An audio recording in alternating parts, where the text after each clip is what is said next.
Wonderful. Thank you for joining us. I'm Susanna Lewis. I am the co-chair of Thriving Youth Darien, and I'm the Director of Community Relations at Silver Hill Hospital. We're glad to have you joining us tonight as we share the results of the 2023 Darien Youth Survey. So just sort of quick, it's a simple agenda. I'm going to just talk a very little bit about Thriving Youth Darien, just to orient everybody to the coalition. Georgette Harrison is then going to talk a little bit about the history of the survey and run us through sort of the high points of the data from this year. And then we have a wonderful panel of professionals put together who will primarily be here to answer your questions. So we have one question that we will ask to each of them to respond to, and other than that, it will be open floor for you all. So thank you for joining us. Oh, okay, I see. Figuring I've got a couple slides on here. Some thank yous that we would like to sort of say, offer at the get-go. This, as in our previous survey years, this has been an amazing partnership with the Darien Public Schools. They have been just amazingly supportive and collaborative in getting this effort off the ground each round, and we wouldn't be able to get the quality and amount of data that we can collect without that partnership. So that has been so appreciated. The students and parents who took the survey and shared their information with us, we really appreciate that. And then our survey committee co-chairs, Amy Daniels and Georgette Harrison, have on the coalition rather than the staff side, and in a time when we did not have a program director in place, have really worked very hard to go through all the data, pull it together with the support of our evaluator, Nina Chanana. So it's been a real team effort, and want to thank everybody who has gotten us to this point tonight. So a little bit about Thriving Youth Darien. We are a volunteer coalition that convenes local organizations to promote and empower positive youth development and mental health with the goal of reducing teen substance use. We were founded in 2008 and currently comprise leaders from 35 youth-serving organizations in town that cross 12 different organizational sectors. We're lucky to have such a wide range of experience and expertise at the table, and from the schools to the police department, healthcare and mental health professionals, elected town officials, clergy. So it's a diverse group. We have been grant funded since 9th year of grant funding this year, but in 2021, the CDC awarded us a $125,000 a year grant to continue our prevention efforts. So we are in the midst of that grant. It's the Drug Free Communities Grant, and that is with that grant taking effect, we now are required to survey every 2 years. So we had been surveying every 3 years, but we'll have those data points more frequently with this funding. And the Community Fund of Darien is our fiscal agent for any grant funding we receive, because we are not our own 501c3. So they are part of our coalition as well. So I'm going to turn it over to Georgette now, and I'll just, many of you know her. She's done amazing work in the schools in the last couple of years here, but I'll give you a brief bio. Georgette Harrison is the Director of Clinical and Community Partnerships at the Child Guidance Center of Southern Connecticut, an affiliate of Community Health Centers, Inc. She's a licensed professional counselor in the states of Connecticut and New York, and maintains a private practice in New Canaan. She's a former co-chair of Thriving Youth Darien, and as I mentioned, has been one of our survey co-chairs this year. So, Georgette. Thank you, everyone, for coming tonight. So we wanted to tell you a little bit about what's new this year for the survey. This was first completed in 2008 in an effort to really understand and recognize what are the substance use patterns and mental health patterns that we're seeing throughout the Darien youth, with really the focus on trying to change and help every single teenager thrive. Now, since the beginning, the Darien Public Schools has been an amazing partner, as Susanna said. And this year, we were able to survey 6th through 12th graders. All surveys were administered anonymously, and every parent had the option to opt out. They could see the questions before the survey was administered and then opt out if they so wished. And really, the sole purpose of the survey is to gather information about these patterns so that we can take a look at what the risk and protective factors are, and so that we can help convene as a community to have an organized response, and then also to inform any programming. And, given that about 24% of the Darien population is 19 years old or younger, it really makes sense to invest as much as we can as possible in our children. So what's new this year? The first thing is that we selected questions from the Regional Youth Survey Question Data Bank, which is also used by nearby towns that are conducting similar surveys. So this allows us to draw local and regional comparisons. And we also asked additional demographic information this year that lines up with the U.S. Census Bureau, but it also it included questions such as gender identity and the student self-identified as being part of the LGBTQ plus community. And this was done in an effort to better interpret data and also understand how we can best support all of our students. Teens had the option to skip any question throughout the survey except for grade. We also added more questions about protective factors such as how teens were spending their time, their knowledge about mental health and substance use resources, and their sense of connectedness with others. And we also added new questions about risk factors such as gambling, social media use, disordered eating, suicide, and self-harm. Now, overall, we were really pleased with the response rates. It was around 79%. The ideal is to get as close to 80% as possible. Our 11th and 12th graders had the lowest response rates, but these were actually higher than nearby towns, so we were still really happy about those response rates.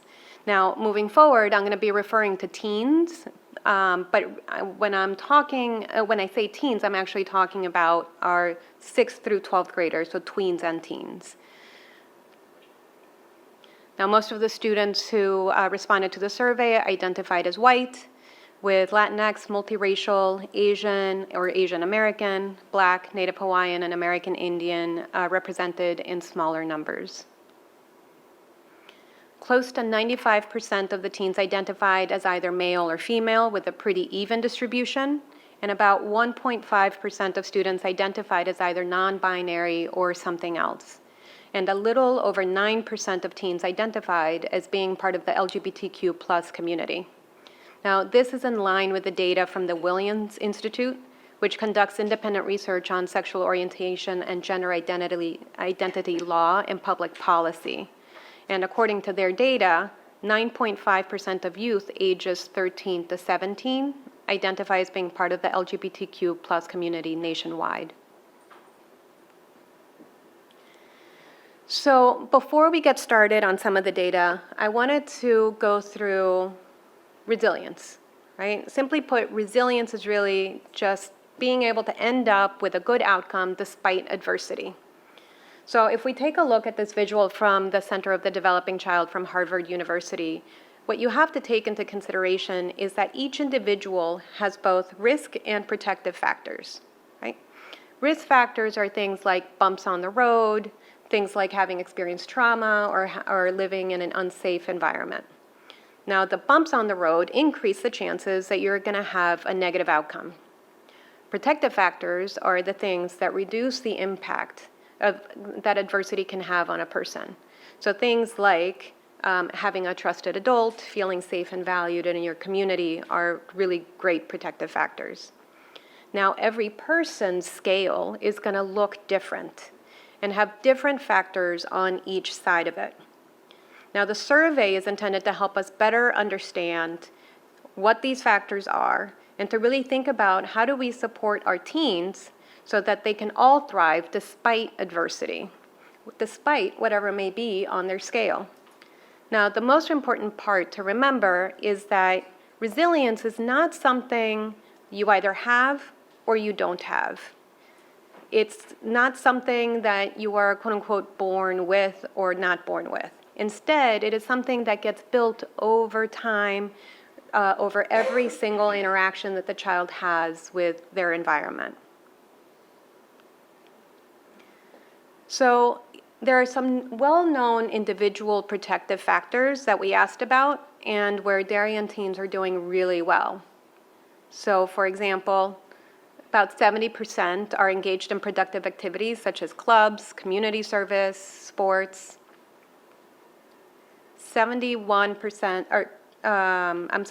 around 83% are developing a sense of purpose in their life. About 80% of them were connected to a trusted adult.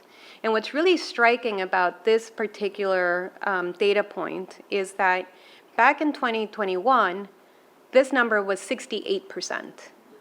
So we went from 68% to 80% in terms of number of teens that reported having a trusted adult in their life. So the two most sort of frequently cited people that were the trusted adult in their life was either the parent of a friend or a relative, such as a grandparent. So if you really think about it, that you can all serve not just as protective factors for your own children, but you're also serving as protective factors for your children's friends. And then 71% of them know where to get help if they're struggling with a mental health issue, and 52% know where to go for help if they are having an issue with substance misuse or a friend. Now, these are some protective factors at the community level. About 90% of them reported high levels of love, support, and acceptance from their family. 75% of them reported that their peers in school cared for them. 84% felt safe in school. And 87% of them reported feeling safe in the community. Now, for most teens who responded to the survey, they feel valued, they feel respected and accepted by the people around them, and they feel safe as they move about in their lives. Now, we're going to talk a little bit more about this later, because I want to note that while this is a community strength, this is not every teen's experience. So let's talk about the risk factors. Now, there are some well-known risk factors that increase a person's likelihood to end up with a bad outcome. So this is what our teens shared in the survey. About 35% felt worse about themselves due to social media. They felt left out. About 30% of them lost sleep due to gaming. 22% engaged in gambling activities, such as online and sports betting and fantasy sports leagues. And now we're going to get into the sort of the majority of the presentation where we're talking about substance use and mental health concerns. So like 2 years ago, we'll be walking you through some common myths and misconceptions about substance use and mental health, and then discuss what the data is actually showing us. The first is that drinking is just part of the normative teen experience, particularly in high school. And since this is the case, teens in pretty much every town will drink to the same degree. The reality is that drinking doesn't need to be a part of the teen experience. In fact, the data suggests that every town has different norms around teen drinking. So let's take a look at the Darien teen alcohol use in the past 30 days. As you can see, there was none reported in the 6th grade, and then we begin to see some reports in the 7th and 8th grade. We see a particularly big jump as teens enter high school, and then again in the senior year. Now, we can think about these as really sensitive or critical periods where we can reinforce messages about what the family norms are about teen drinking and disapproval of teen drinking. Let's also take a look at what the past 30-day alcohol use rates have been over the years, though. So we didn't include 6th graders in this particular graph because this is the first time that we surveyed 6th graders, so we didn't have anything to compare it to. But as you can see, almost all grades saw an increase in alcohol use between 2021 and 2023. Now, at the national level, we hypothesized that this was likely to happen because the lower rates of alcohol use in 2021 we assumed were due in part due to social distancing guidelines and just less opportunities for drinking. Now, what I want to call your attention to are the differences between 2018 and 2023. And you can see that alcohol rates have actually gone down between those two years. And we should be really, really proud of our teens because there has been that marked decrease in alcohol use between now and then. So what are we seeing in other towns in our region? So as you can see, Darien has fairly similar alcohol use rates when compared to Fairfield, Greenwich, and Stratford. And Norwalk has lower rates, but we do want to note that Norwalk used a slightly different survey as well. However, when we just take a look at the seniors, we see that their alcohol use rate is significantly higher than those in other towns. So we hope that this dispels the myth that these drinking rates in particular, especially at the 12th grade, is just part of the normative teen experience. As you can see, as a town, we can think about what might be driving these numbers and try to address it, both at the family level, but also at the community level. We also asked teens to share their use of other substances in the past 30 days. Marijuana, vaping, nicotine, and prescription drug use were all down from 2018. And we were all really happy to see that trend. And these were all trends that we also saw at the state level. Bless you. So for the teens who are drinking, these are the top 3 reasons for doing so: to have fun, peer pressure, and because alcohol is readily available. Now, notably, the older the teen was, the more likely they were to say that they were drinking in order to have fun. They were also more likely to say that peer pressure was the reason they were drinking. So this implies 2 things. One is that at the family level, we can think about how do we arm our teens with more strategies, more tools to counteract peer pressure, even as they get older. Peer pressure is not just a thing in middle school, right? At the community level, we need to think about how to set the stage for activities that don't require the use of alcohol and how we can limit access to alcohol. We also saw that the top 3 places where they were drinking are at parties, with friends in a home, and to a lesser extent, at home with their parents present. Now, as parents, we can all think about how we can influence these 3 settings. For example, how do we impact access? Because 58% of teens said that alcohol would be actually quite easy to get. That included almost half of our middle schoolers who said that they felt that alcohol would be really easy to get. So again, if we consider that alcohol is readily accessible, is the top 3rd reason why teens say they're drinking, access to alcohol seems like a really easy target for change.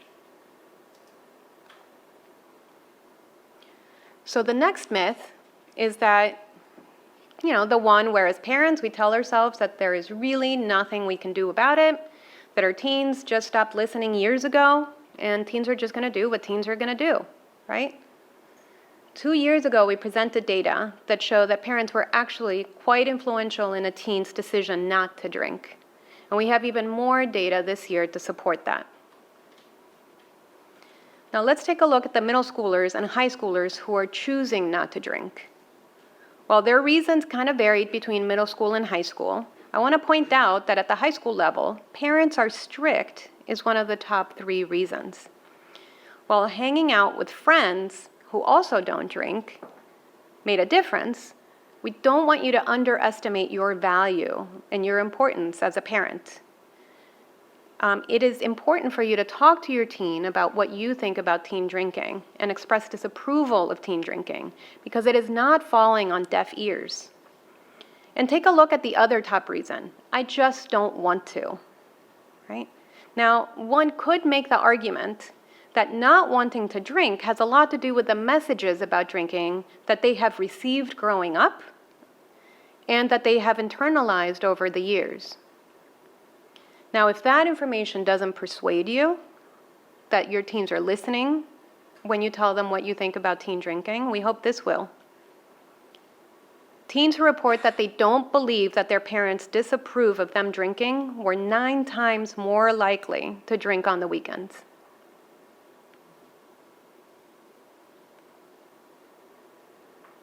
So earlier we had talked about how, between 2018 and 2023, we had started to move the needle in the right direction, right? Now here's more data to support that. The percentage of teens who thought underage drinking was no big deal decreased from 40 to 30% this year. Their perception that their friend group would disapprove of them drinking increased from 62 to 82%. And their perception that their parents disapproved increased from 86 to 92%. And even though we just mentioned that over half of our teens believe that alcohol would be easy to get, there's still a decrease compared to that perception in 2018. The other myth that we wish to debunk tonight is that drinking in high school is actually protective because it helps teens learn how to drink responsibly before they go to college. There is actually absolutely no data that supports that. And in fact, there is plenty of national data that supports the opposite. We know that 9 out of 10 adults with a substance use disorder began using before they were 18. And for every year that a teen delays drinking, they are less likely to experience alcohol-related problems. Drinking at a young age, when their brains are still developing, has a tremendous impact on the function and structure of their brain. It is the last thing from protective. In fact, there was a national study where Dr. Teresi found that 20% of college students were involved in 50% of the disruptions on campus, such as ER visits and blackouts. So why do we care about the college students? Because the teens who reported that their parents allowed them to drink alcohol were 4 times more likely to report drinking heavily in college and to be a part of that 20% of the students that were having difficulties on campus. So where can we continue to move the needle?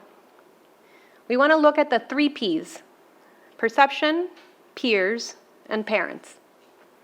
Teens who believe that substance use is harmful and that their parents disapprove are less likely to use, right? Makes sense.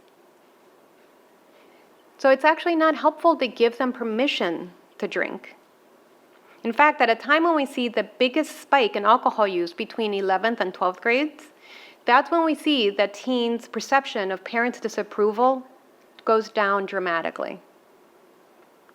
And we seem to be making our family norms explicit during the middle school years, but it seems like we stopped talking about it as frequently in high school. Only 66% of high schoolers reported that parents gave clear rules discouraging alcohol use, compared to 82% of middle schoolers.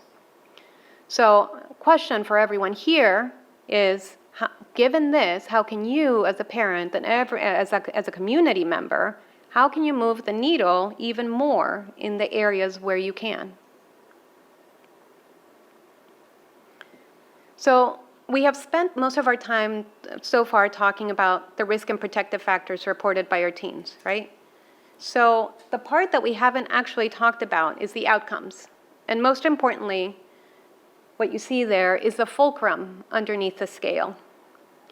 Now, a person's genetic makeup determines where the fulcrum starts. It doesn't start out in the middle for everyone.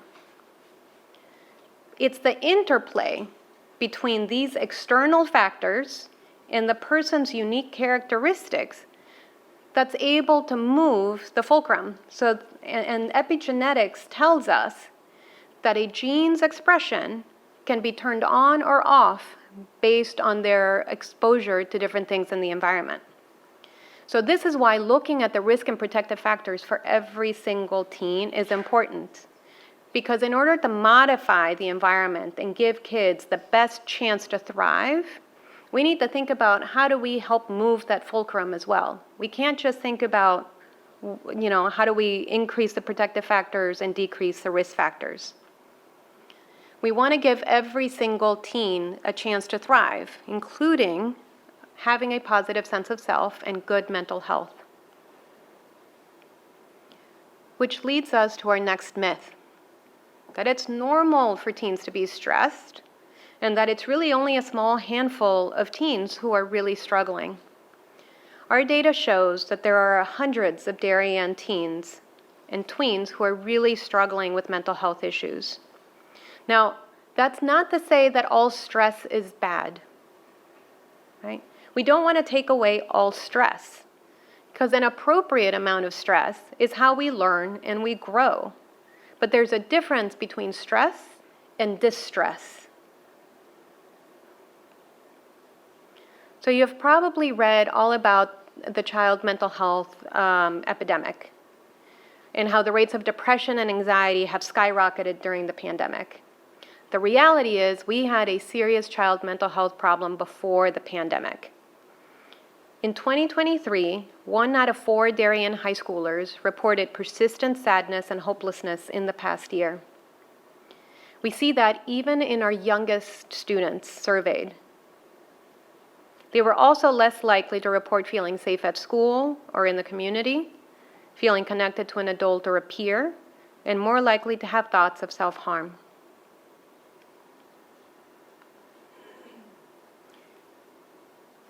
Now we see in towns around us, like Greenwich, Norwalk, and Stratford, they have similar depression rates. Fairfield actually has rates that are more in line with the data from the 2021 Youth Risk Behavior Survey conducted by the CDC and the Department of Public Health, where 36% of teens in Connecticut and 42% of teens nationwide reported signs of depression. Now, we could say, great, we're lower than the national average, but it still means that a quarter of our kids are really struggling.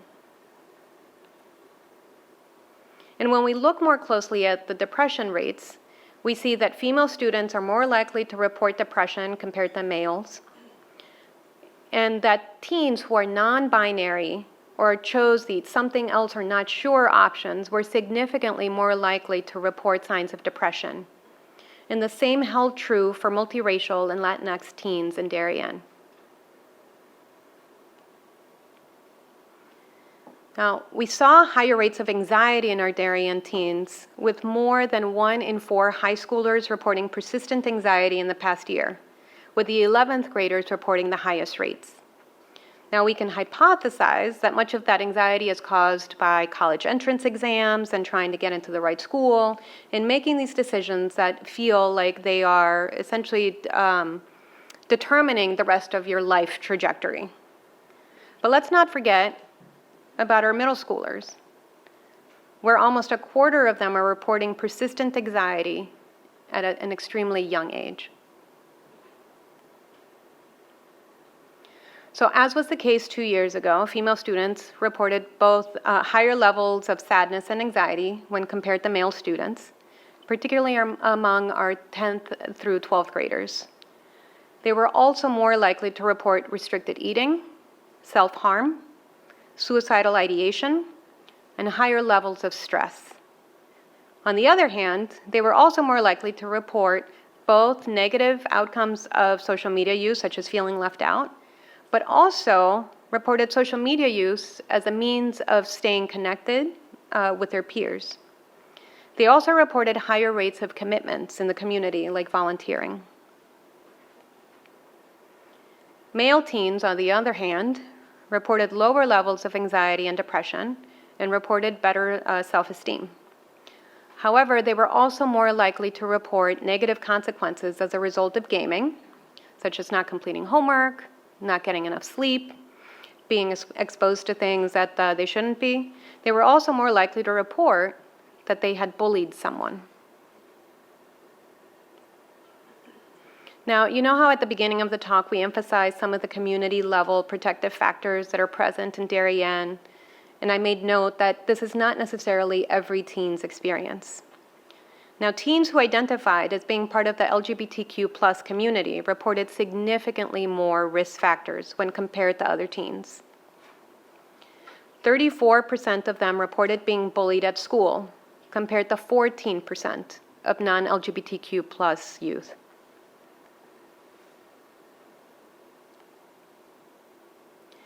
"35% felt connected to a peer, compared to 66% of non-LGBTQ youth. 68% felt safe at school, compared to 87% of non-LGBTQ+ youth. And 57% felt valued and appreciated, compared to 86% of non-LGBTQ youth. Now, when we think about all the risk factors that are piled on the scale of a teen who is part of the LGBTQ+ community, I think we need to consider how we can be more intentional about supporting every single child in our community.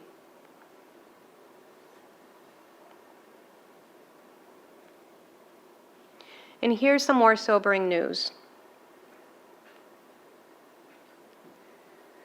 388 teens surveyed said that they felt so sad or hopeless that they stopped doing their usual activities. Over 450 of them said that they were so anxious that they couldn't function the way that they used to.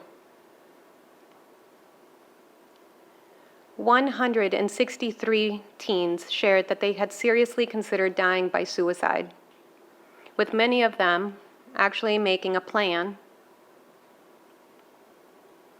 and 46 saying that they had attempted. Now, look around you in this community room. You could seat 171 people here. We could practically fill this community room with the number of teens who reported having seriously considered suicide. 2/3 of this room could be filled with youth who reported making a plan. Now, for a lot of people, you might think, there is no way that these numbers are correct. But make no mistake about it. We're really in the middle of a child mental health crisis. The 2021 Youth Risk Survey, Behavior Survey conducted by the CDC and DPH showed that 14% of Connecticut high schoolers considered suicide and 10% attempted suicide. Suicide is the second leading cause of death among young people ages 15 to 24. Now, Darien's rates don't approach the national or even the state average. But we can't turn away from the fact that there's a lot of work to be done to pull together as a community to support every teen who lives here.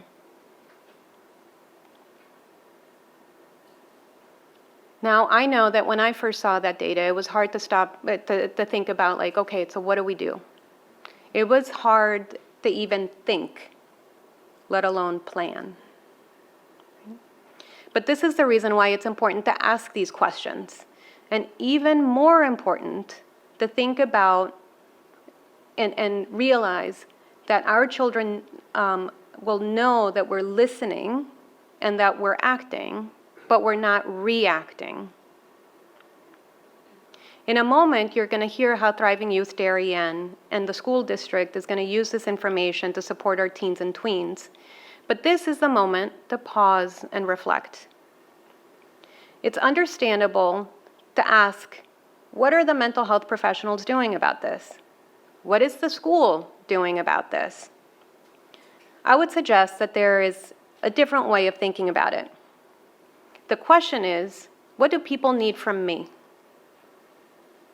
What do my kids and my kids' friends need from me as the trusted adult in the community? What does the school staff need from me so that they can do what they do best, which is to nurture scholars? And what do other community members need from me to make sure that we're organizing a coordinated response? I think this is the best way of being able to listen to our children and respond, but not react.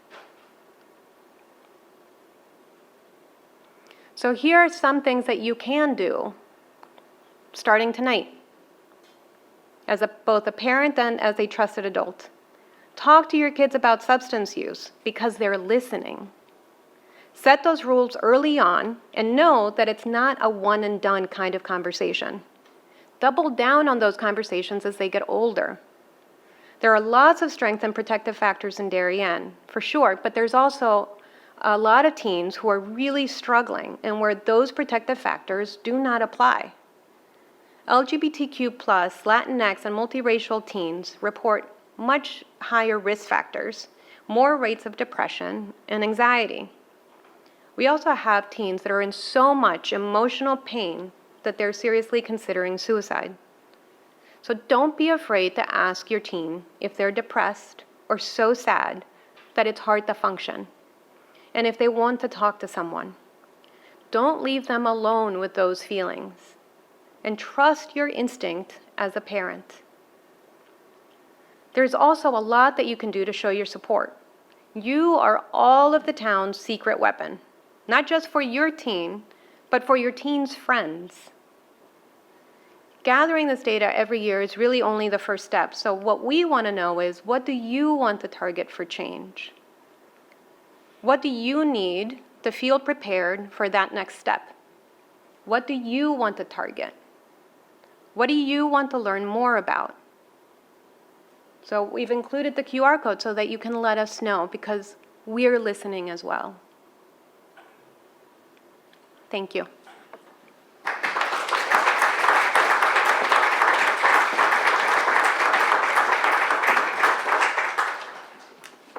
Thank you, Georgette. So you all are hearing this data for the first time tonight. A number of us have been looking at it for a couple of months now and figuring out what we wanted to do next. And that's one of the primary things that Thriving Youth Darien does do. We plan parent programming that to help equip you and to help guide you in helping your kids and their friends with these challenges. So toward that end, there is some planning that has started for programming this fall.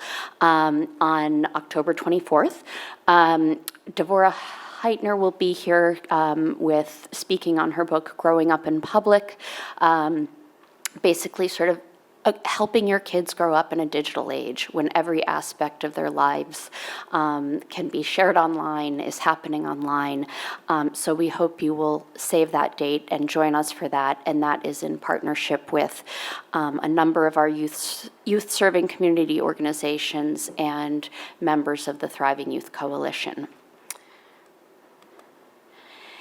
And then, other than planning programming ourselves as a coalition, the other thing that we do with this data is share it out in the community. It's public, it's fully available to all of you, but also to all of the organizations who are at the table of Thriving Youth. And they all serve youth in different ways. And so they take this data and can use it for planning of their own programming. So toward that end, a couple of programs that are coming up, we saw the data point that an overwhelming number of kids who drink reported that they drink to have fun. So Thriving Youth Darien has supported the pilot of a program at the depot, Free Fridays, which is designed to give kids free, unstructured, fun time on Friday night, and that's specifically directed at high schoolers. And food seems to be the magic bullet with that. So there are some amazing vendors lined up, and the first one happened a couple of weeks ago and was just hugely successful and more than sort of I think anybody anticipated for a first event. There's another coming up tomorrow night. And then the depot is also partnering with Lighthouse, which is an organization affiliated with Kids in Crisis, supporting LGBTQ plus youth.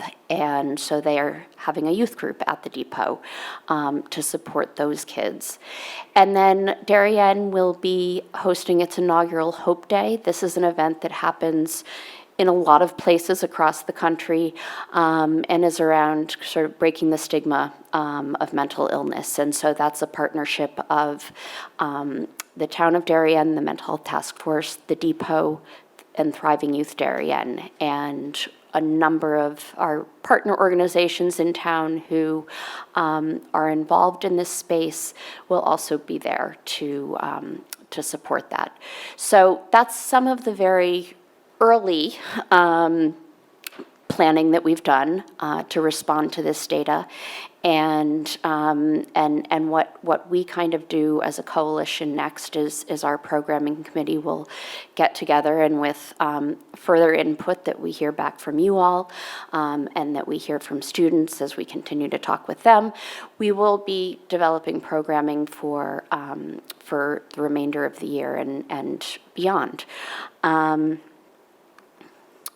So then, if you would like to see more of the survey data and access to resources that prior programs we have offered, many of them are on the Thriving Youth Darien website. You can follow us on Instagram and Facebook, and that QR code will help get you there. And so now we are going to turn to the panel discussion. So if our panelists would like to come up.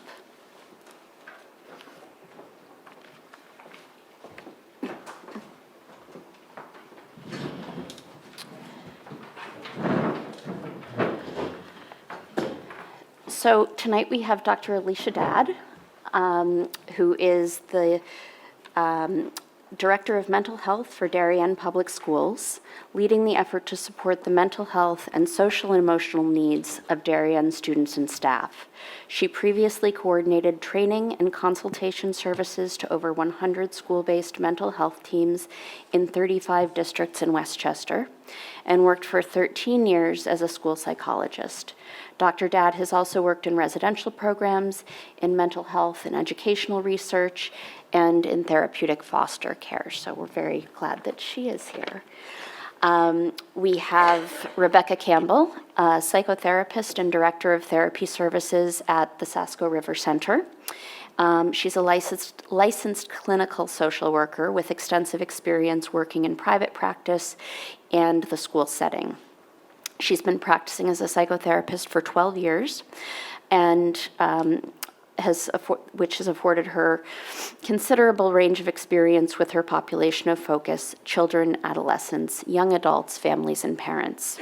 Prior to Sasco River, Rebecca worked as school social worker at Wilton High School, as well as the Fairfield Public School System, while practicing privately for the current Connecticut Neuropsychology Group. And Rebecca is also our vice chair of Thriving Youth Darien. And then we have John Hamilton, whom many of you know as well. John is the president and CEO of Liberation Programs and brings 3 decades of experience to his role.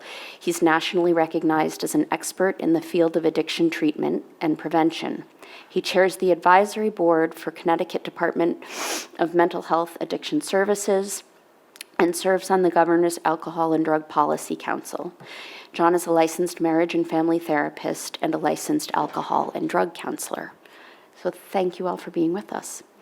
So we have one question, as I mentioned, that we're going to pose to each panelist and give them a chance to respond.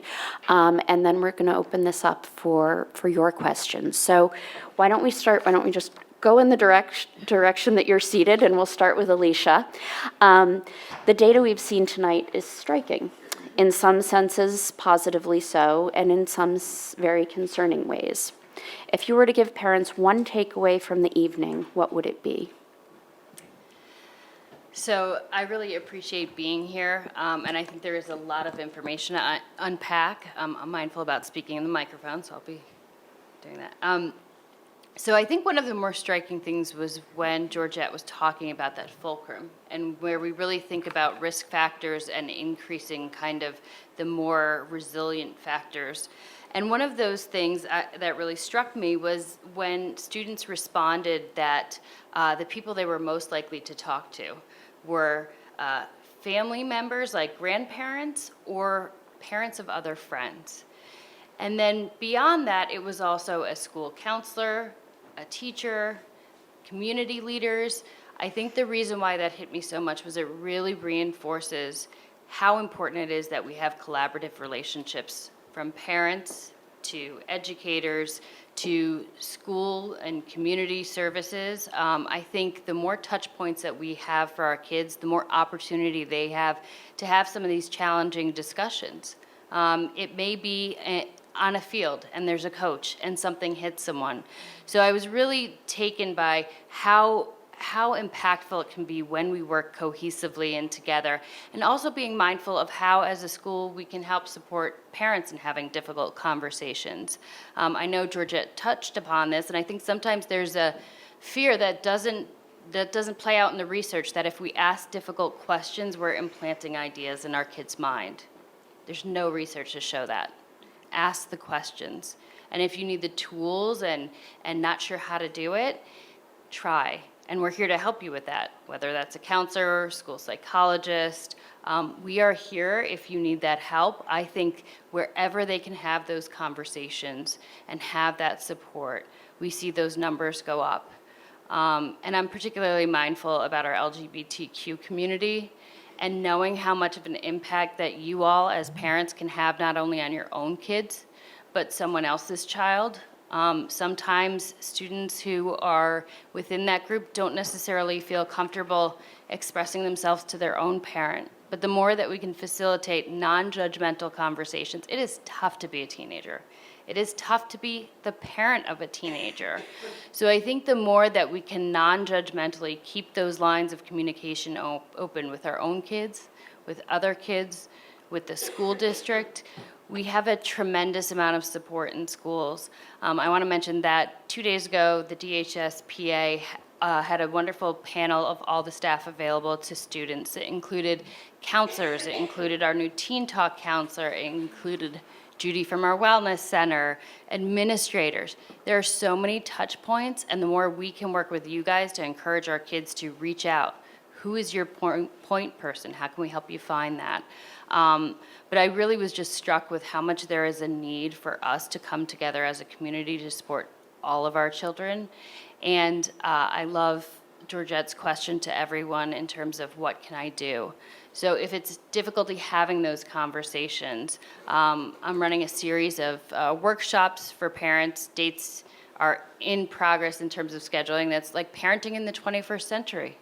How to create space to have conversations, how to have difficult conversations, how to regulate your own emotions as a parent to be effective. So I think the same way our kids need tools, we also need tools to facilitate that, and there is no judgment in that. There's no playbook on how to raise kids in a time of social media and post-pandemic. And the more we have that trust and that opportunity to have those conversations, I think we'll see the positive trends in these numbers continue to grow. Thank you. Rebecca. Hi, I'm really glad to be here, and thank you, Georgette, for that great presentation. Georgette was mentioning listening and asking and not reacting. So if I was going before Dr. Dadd, I was going to tell everybody to take a deep breath, because we just heard a lot of heavy information. And I think to Dr. Dadd's point, being mindful of where your kids are right now, getting those open lines of communication going, and being mindful of where they're at is considering where they are developmentally, meaning they're at this really funky place where there's going to be some separation, regression, testing limits. And I know to the point of listening and asking and not reacting, we are all very capable parents, I'm sure, in this room. And acting and taking action is something that we're going to want to react off of when we're anxious. And to know that your reacting can actually look like being mindful of your child in the context of their development and where they are in the world, as we're pointing out with the social media, being 24/7 exposed to all kinds of stimulus, messaging, and knowing too that if you want your child to listen to you, they're going to need to know that you trust them and that you're going to be open to listening to them. If you are concerned about the statistics that we saw and you want them to understand your messaging around substance use, around how to practice self-care, they're going to have to trust that you are willing to pause and understand that their opinions and their thoughts might be different than you. Some parents will say, like, well, when I grew up, I never spoke to my parents that way. Or when I grew up, I was outside playing all the time. And our kids are just growing up in a very different world. And I do think that when we're flooded with the pressures of our society in this county specifically, I think we want to react and take action and sit down and have these conversations. But I ask you to be mindful of where your kids are and how they're growing up and the 24/7 pressures they're under. And last spring, I was here for a presentation that the Darien teens gave so beautifully about some of the 4 things that they wish adults would know. I don't remember all of them specifically, but one was that we could trust them to make mistakes. So that also looks like pulling back a little bit, trying not to be the snowplow parent, trying not to react and clear the field for them. And it's scary. It's really hard to be a parent of a teenager. And to also, I think it's wonderful you're going to offer resources for parents on self-regulation as well, because, put on your oxygen mask first. And so I think allowing us to make mistakes is what they said, and to trust us and to not expect us to be perfect and let us be kids and have some fun. So in order to do that, I think you want to know your child, be curious about them, and understand where they are growing up today versus, where we might have grown up. Thank you. Well, it's easy to follow my colleagues because I agree with everything they say. And my takeaway message is very similar, which is do whatever it takes to stay connected with your kids, which means meet them where they are. Which sounds a little trite, but it's a lot harder than you think. Meeting a child where they are is really having that lens of humility that you have no idea what it means, as my colleague said, in the point of being a high school student in Darien High School as a junior in 2023. So you don't know. So pay attention. If you meet your child where they are, you'll always walk away with new understanding, love, and compassion. If you walk away with anything else, it's time to get some consultation with some of your other colleagues here, your other parents, your partner, somebody else, another trusted adult. But recognize that means you have an expectation of where you think your child should be versus where they are. So meeting your child where they're at is about being able to accept them for who they are and not who you want them to be. And if you meet them where they are, they'll walk away feeling heard, understood, believed in, and loved. We talk about that safe adult in the person's life. Why not be that person in your child's life? They have this phenomenal study, the ACEs study, that talks about all horrific things that have happened to kids, that whether it's been trauma or abuse or neglect, and they answer these 10 questions, and it actually predicts substance use, or predicts mental health issues, or predicts early death. But the one protective factor that transcends all 10 questions, if a person can even say 10 yes to 10 questions of horrific abuse in their life, is if they've had one consistent, reliable, supportive adult in their life. So The challenge for tonight is be that person in your kid's life. Don't, it's wonderful that the coach can be the extra person, or the counselor, or the licensed social worker, or the teacher, but, it really starts, the community is the healer, and the first level of the community is family. So if kids don't feel like they're loved in family, they're going to be working overtime to feel that love outside. And I always say that the greatest gift a father can give to his children is to love their mother, and the greatest gift a mother can give their children is to love their father, because this is where kids will learn intimacy. If they don't learn intimacy between partners, they're going to chemically simulate intimacy with substance use, right? That's where the kids lose hope. And kids will be exposed to substances, to alcohol and drugs. The biggest factor is whether or not they're doing it to feel good, which could be still dangerous, and tragedy can happen even with first use. But if they're doing it to feel better, to self-medicate underlying anxiety, not being comfortable in their own skin, that's where kids really get into trouble. So increased exposure to alcohol and substances increases risk, increased availability increases risk, but the increased availability to toxic stress and trauma are the gateway drugs. That's what people don't understand. Everybody talks about marijuana being the gateway drug to other drugs. That's nonsense. It's trauma, it's stress, it's unregulated stress. So as adults, we need to be able to role model for our kids self-regulation and mood regulation, and be a role model for the way we live our lives and our relationship with alcohol. Because, by the way, some of this data, there's some studies that you don't want to hear, which basically that the alcohol use in a community with kids is usually parallel to the alcohol use or misuse of the adults in that community. Shouldn't be a surprise. I don't see anybody needing to write that one down, but something to consider. And then again, if you really want to get into the granular of like what is social drinking? Social drinking for men is less than 3 drinks in any setting, but less than 14 drinks in a week. And for women, it's less than 2 drinks or less in any given setting for less than 10 drinks. If you do the math, that means you can't have 2 drinks for more than 5 days, or if a guy, 3 drinks for more than 4 days. If you stay within those parameters, you have less than 1 in 100 chance of having a problem with alcohol, even with genetics to play. But if you break the daily limits, it goes to 1 in 5, and if you break the weekly and daily limits, now your chances increase to 50%. And again, it's a message that we've said in Darien before, try to push back that age of onset. We know so much about brain development now that the earlier the kid gets exposed to alcohol, the greater risk that child is going to have that part of the brain be hardwired in their neuroplasticity for that being their only reward system. So we've got to give them other reward systems and give them a sense of hope of living a life and learn how to self-regulate, find other reward systems so they don't have to start drinking at an early age. If they start drinking at 14, 40% chance of having a problem with alcohol, irregardless of genetic predisposition. But if you push back to 16, that cuts in half.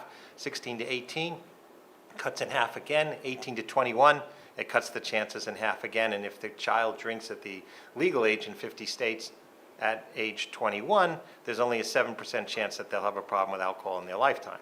Why isn't it 1%? Why? Because the brain isn't actually fully developed for 24 for women, for 25 for men, for some men like 40 or something. I don't know, Frank, we're not judging here, right?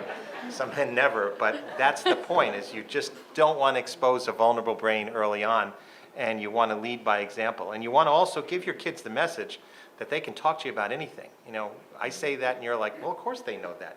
Well, go home and really be challenged and ask your kid, hey, how am I doing as your dad? How am I doing as your mom? What am I doing that's standing in the way of you being honest with me? And what can I do differently to give you the message that there's nothing you can say or do that's going to have me love you any differently? Your kids will be blown away because they're not so sure that that love is unconditional. So go home and just reassure them that that's the case, and that'll be the best protective factor. Thank you. Thank you. All right. What questions do you all have? Yeah. So we know that there are some pieces around the mechanics of survey administration where the part of the day in which it's administered, seniors are off. Some seniors are kind of in other places, and so there is that is consistently sort of a lower response rate for that reason. Whether there are others, I don't know. But we do know, and so that's something to look at for kind of how we administer the survey in future years, kind of what part of the school day, that kind of thing, that would certainly help that somewhat. That's a great observation, actually, because I did notice that it's like 2/3 by 10th grade, 2/3 11th grade, but one participant short of 50% for 12th graders. So then you got to wonder, my first conclusion was, whoa, some of the seniors that didn't, you probably can't extrapolate that would be 50% of kids using it in senior year, because maybe those 50% of kids that actually listen to the adults in their life are the ones that probably aren't drinking. So there may be a higher percentage, we don't know, of those other kids that just didn't want to do the survey, and those are the kids that maybe don't listen to adults as much, but that would be a concern. Yeah, it is. Would you like to? Yeah, an observation that I don't have clinical data on, but we've been observing it in our clinic and just in consulting with other colleagues, is the impact, and again, there are positive impacts of social media on, people youth that identify as male and female, but we are seeing an uptick in eating disorders, especially in youth that identify as female, and a lot of what we're hearing is that does come from social media, and again, the studies haven't been conclusive about the actual impact of social media on youth, but we've kind of theorized that maybe that has something to do with the fact that youth that identify as female might be more vulnerable to what they see, and those feelings of depression and self-concept being lower, and popularity, and all the kinds of factors that can contribute to a teen these days feeling anxious and depressed. And again, this is just anecdotal, but that's what we're kind of finding and talking about it. I don't know if anybody else wants to comment.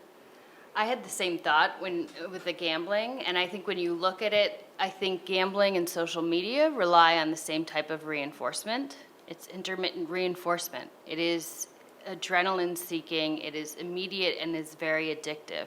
So I think, and in adolescent brains that are still forming, that prefrontal cortex to say maybe I should, maybe I shouldn't, is not there yet. It's growing. It'll get there by 25. But I think it's that when you look at social media, you don't know if you're going to get a like, if you're going to get something positive, and so it draws you in. The same is true with gambling, right? Like you might get this short high when you see I did well, or it's actually even more addictive than if you consistently got something positive.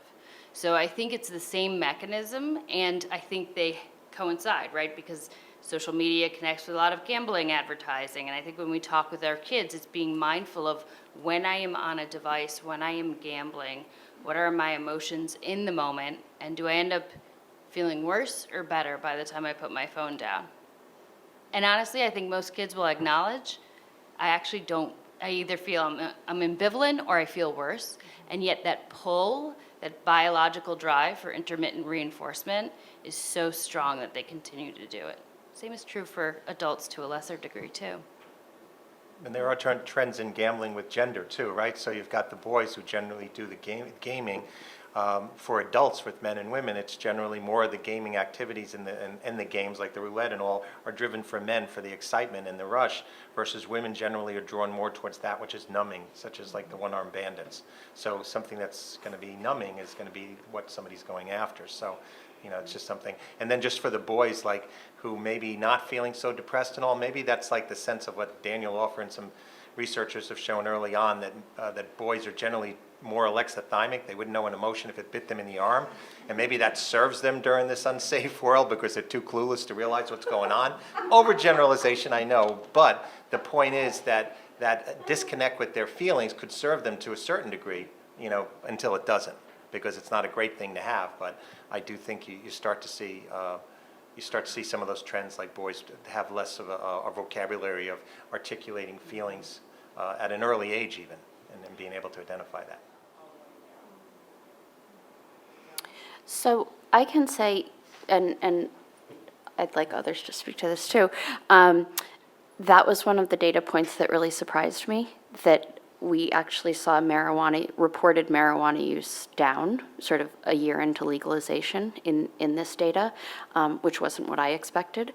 But I've also heard in in sort of the people I talk to all day, every day, that all of the anecdotal evidence is to the contrary. So it's a little bit of a mystery, and I'm interested in what you all are seeing. Nationally, alcohol trends have trended down since 1997 from the household studies and the large studies of 40,000, students across the country. They peaked in like 1997 at 8th or 12th graders at 68% or something really high, versus now even what's alarming is 50% of the Darien. But that's still, if we did the study back in 1997, it would have been significantly higher.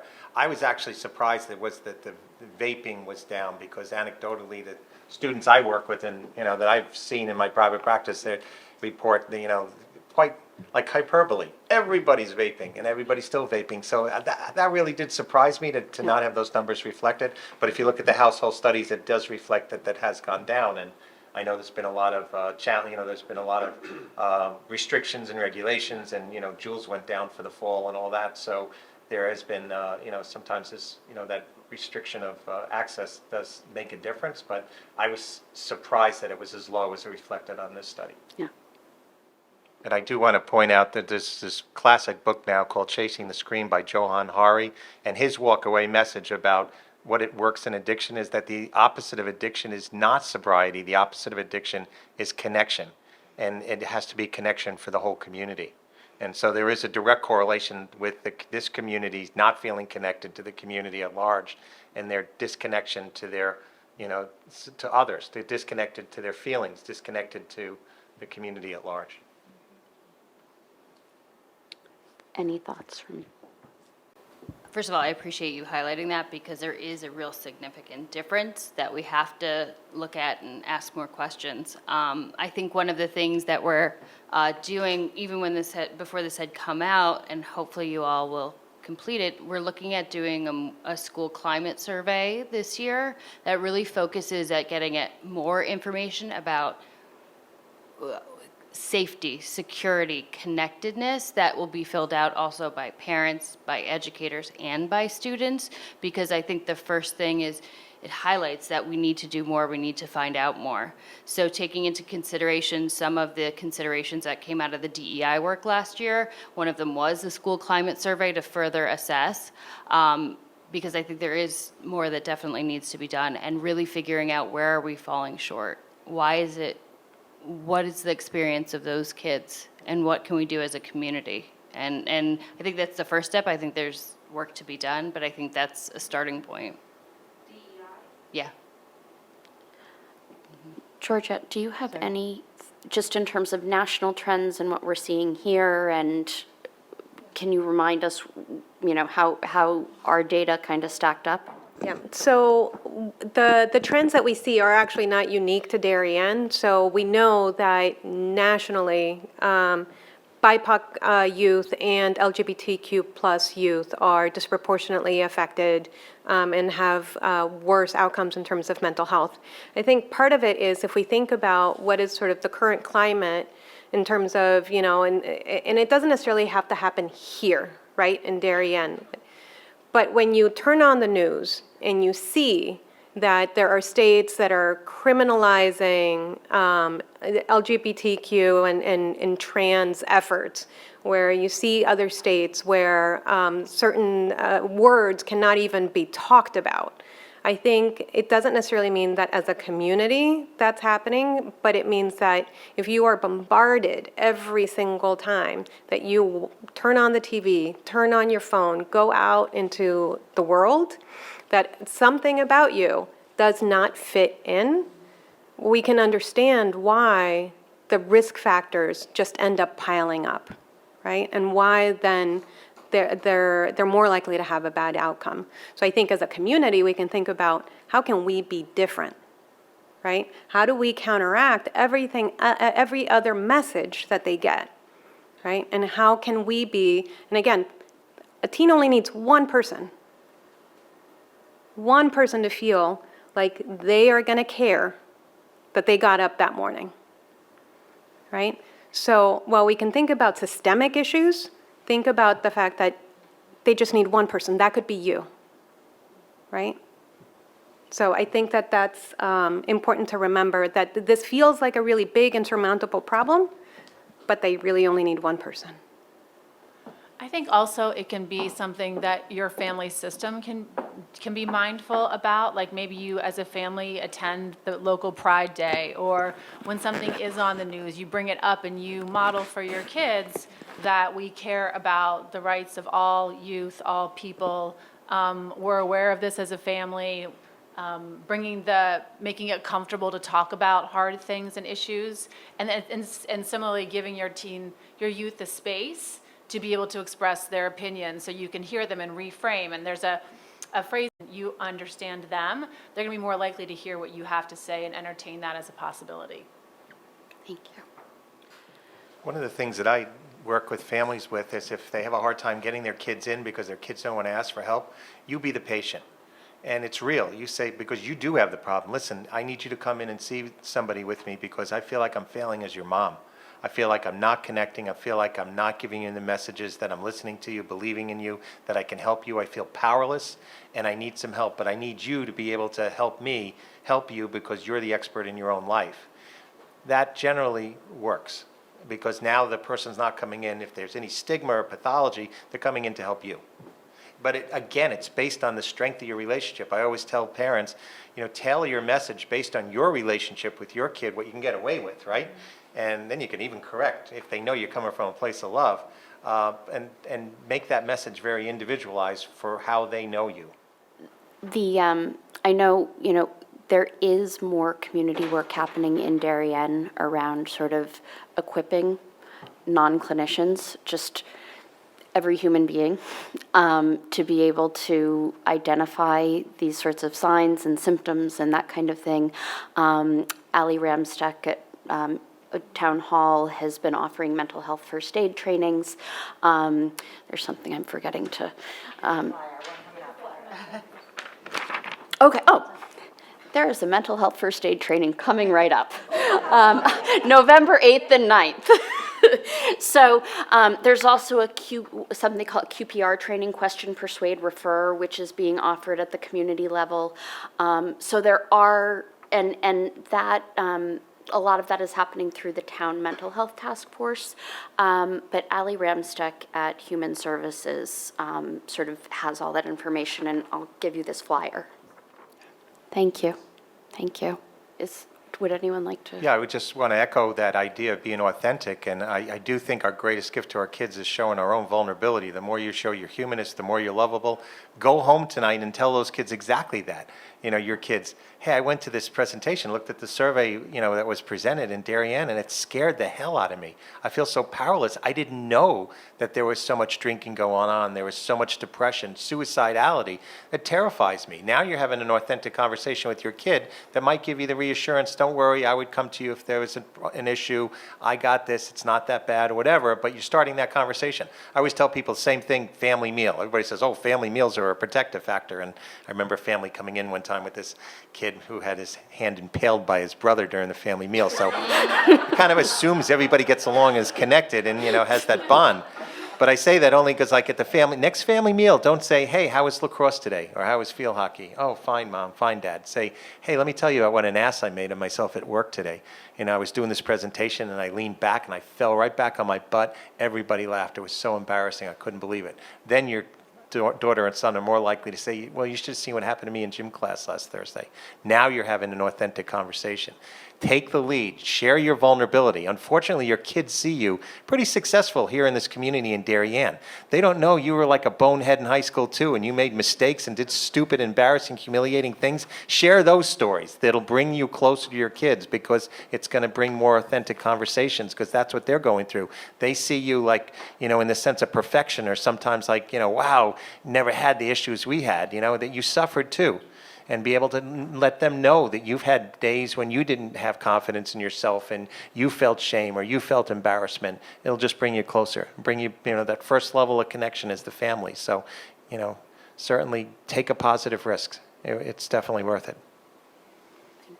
And then you might say that at the dinner table, and they might look at you and be like, okay, cool. So like my kids might say that, but I will say if you share with them what you found out tonight, or you share a story and you're like, oh, I guess I just don't care, and it's very humbling, they're listening to you. And they might not want to talk about it right now or at the dinner table, because we also don't know what kind of day they've had. We have no idea what kind of days our kids have, because they're just long and all these things that we've talked about. But don't be afraid to float it out there, and you may come back to it. You may get them in the car when you're driving to school and they may bring it up. But that's really valuable, and also it's okay if they don't want to talk about it, what you want to talk about right now, because they're hearing you. Thank you. First of all, I just want to say thank you for being here, for being vulnerable, because I think it does take everyone, whether or not you have kids, to have that wake-up call and say, what are we doing? What is a community? What is this society are we imparting on our kids? It's very scary. And then another point that you mentioned, when you think about some of the treatments around individuals who struggle with suicidal thoughts, there's acceptance and commitment therapy, and there's dialectical behavior therapy. And the way you build commitment is by asking that question, what are your life worth living goals?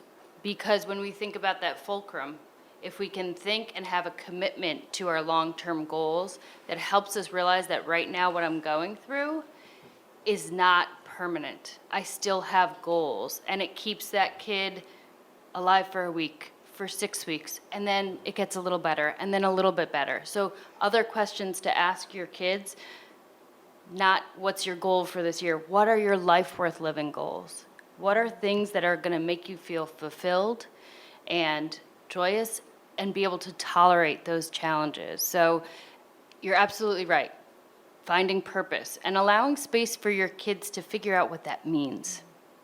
Oftentimes I hear from young people, I'm going through the motions because this is what I'm supposed to do, right? Whereas, what is it that feeds your soul? What are your life worth living goals? So having those conversations, I think, are so important, and thank you. I would say, first, don't put pressure on finding the purpose, because part of this task developmentally is to try things out and to not feel pressure to do something because they want to belong someplace, or just because everybody else is doing it, or because my parent told me to do it. I would say, to answer your question directly, be open to what they're curious about. So exposure to activities and clubs, or mentioning or storytelling about things that you might have done to help find the purpose, and support it. And if it's something that sounds like something that you wouldn't sign up for, or might not get them to the place where you want them to be, you still need to honor it and be curious with them about it, because it's so individual, and their purpose might change. They might be into one thing in 9th grade, something else in 11th, and completely switch gears as they're going off to college. And purpose can be, like, self-concept is made up of all different kinds of things. So they can have a purpose as an athlete, as a student, as a volunteer, as an older sibling, all kinds of different, it's a large umbrella, but that's just what I would recommend. Yeah. I think, too, clarifying like values versus goals. Kids hear a lot about goals, whereas if you ask them what are your values, like, I really enjoy being in relationships, then you can kind of filter in the experiences. I really enjoy achieving things. Okay, then let's look at what aligns with that. We don't often talk about values with our kids, but the values are the things that today drive us as adults. So the more you can have those conversations, I think sometimes we're such a goal-driven society that we forget to ask about the values that underlie our actions. So we're at 8:35. If people need to leave, that's fine. There are 2 more questions that I've seen, so I'll take those, and then we'll finish. Would you like to ask? Yeah, and in 3rd grade, they'll probably take a hard stance against marijuana, because they just don't know. So in 3rd grade, what you want to teach them is mood regulation, self-regulation, and how to play well with kids, because social competence is going to be one of their greatest resiliency skills. Learn how to have empathy, connect to others' feelings, problem-solving skills, a sense of responsibility, and then a sense of purpose in life. But that said, we know, and we have to be able to give messaging to kids that doesn't insult their experience or their intelligence. So you have to meet kids where they are, so that is different. You know, tailoring a message to a kid who's not drinking or doing drugs is also good to check in, because all choices have consequences. And don't assume your kid's doing great because they're not smoking, you know, on weekends and drinking at parties.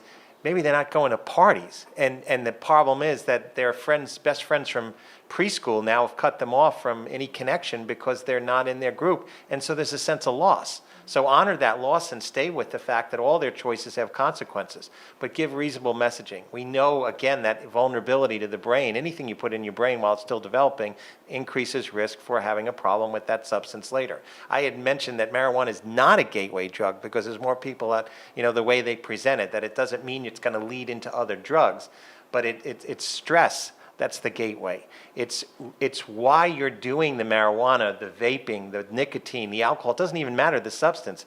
It's the purpose, the motive in which you're using it for. If you're using it to mood regulate and to feel better because of underlying depression, not being comfortable in your own skin, trauma, stress, anxiety, you're screwed. Clinically speaking.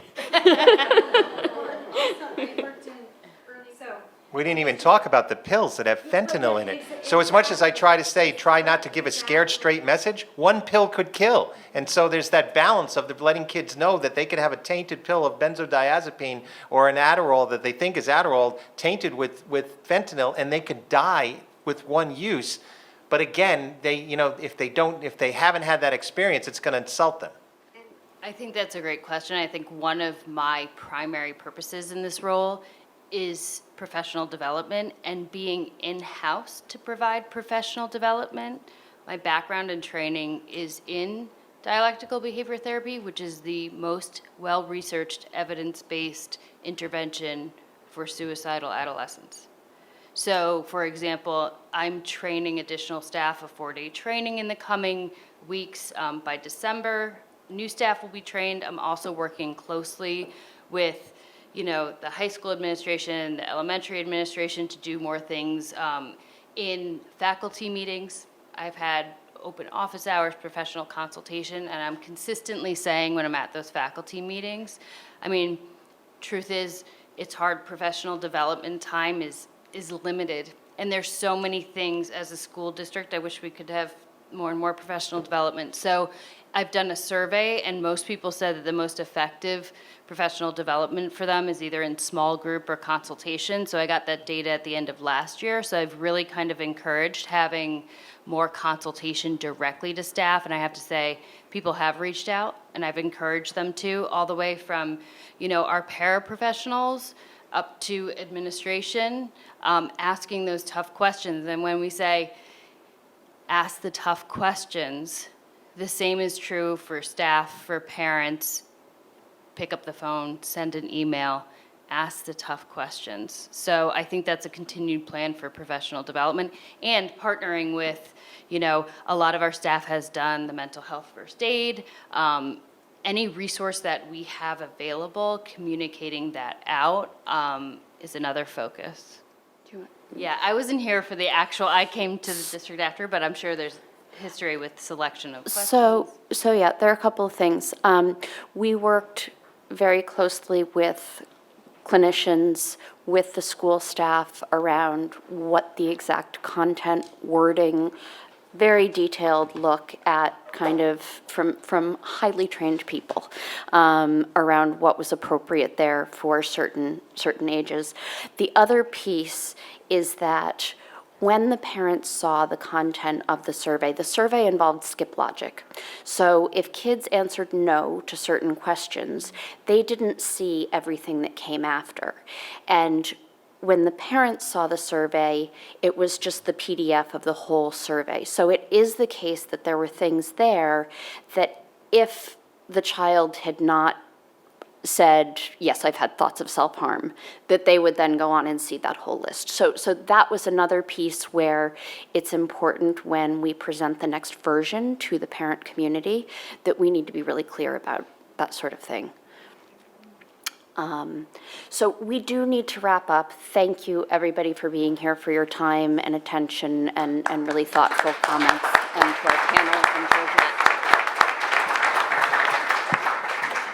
One more thing, I will be remiss in not saying it. I mentioned the panel discussion the other day, the DHSPA. It was recorded, and it was a series of questions, many of which you guys have just asked, answered by a panel of 12 high school staff. So it will be up on the website under DHS counseling, so you can hear directly from school staff.